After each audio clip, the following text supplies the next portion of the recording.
Recording in progress. Hi everyone. My name is Tanisoni and my student ID is S4053378. This is my student ID card. Yeah. So in this demonstration, I'll be showing the how I analyze the Windows memory dump file using Volatility 3. Um, I'll go step by step through the commands I used in suspicious processes and potential malicious activities. So first of all is I used windows.info command. Of course, we are using the volatility 3, so there are some commands which are predefined in volatility 3.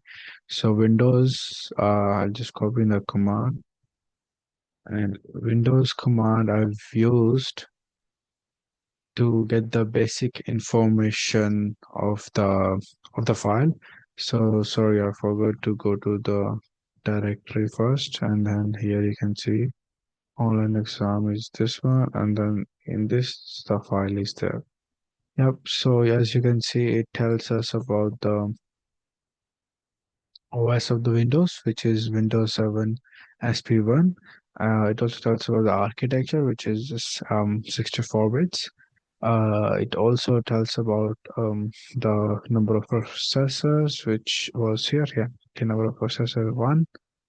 The system time also helps correlate other artifacts, so we can correlate with the other evidences, and then we can get more deeper insights on this if the time doesn't match with the other evidences. And then the second command I used is pslist, which is basically to list all the processes, active processes. So after reviewing this, I found three processes kind of repeating and kind of suspicious. Um, but after some digging, I've done my digging, so okay, we'll go step by step, it's fine. So I found this RT VLAN, RT services. This was repeated 7, 16, 17, 12, and 1804. Whereas RT VLAN, as you can see here, 1796, here 1864 is repeated. Also, Internet Explorer was done by three times, and then this next Tumblr looks more suspicious to me. So, to continue my um, analysis, I used PSCAN to recover processes from memory pool scanning. Um, so I just um, um, like map both of the results together and see if some of the process is not there, then of course it's hidden or terminated process. But the list matches, so there are no hidden processes, which is a good sign.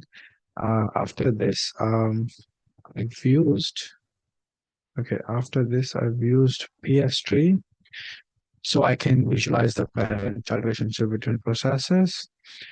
For example, Explorer.ex spawned Internet Explorer, which is normal. But this helps me understand the hierarchy and whether something launched suspiciously. After that, the command I run was a command and command. These commands in my assignment was run particularly for NetStumbler, for RTVLAN, and for RTLS services, and for Internet Explorer services. But right now, I'm just running a normal common commands just to give you the brief of what I have done. But in my document, I have run separately with using the PIDs dash dash PID, so I can get to know specifically about what is more malicious or possibly malicious because they look suspicious to me. So I've done four of these, i.e., RT VLAN, RT services, and NetStumbler, which was somewhere here. Yep. Also, from my findings, I and NetStumbler were both started from legitimate paths and program files, which was accepted. So the NetStumbler itself can be used for network scanning, as you know, it's a uh, tool for using the Wi-Fi network detections, but can be used for unauthorized activities as well. And in I also I found in Malfind that it was more of making some processes. But so I'll go with step by step. So after that, I did DL list and handles for IE processors. I'll run both commands together, which will basically list all the dynamic libraries. And then after that, it will basically list all the handles. So after checking the loaded DLS and open handles of the Internet Explorer, uh, I found that all the DLs were standard Microsoft libraries. There was no unusual modules rated, which also suggests that no injected DLS was there at that stage. After that, I ran mal found. I just run one command for now.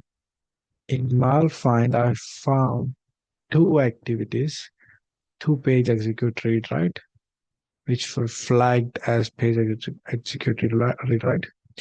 Um, it was more of suspicious bad ranges, both marked page executed, as you can see.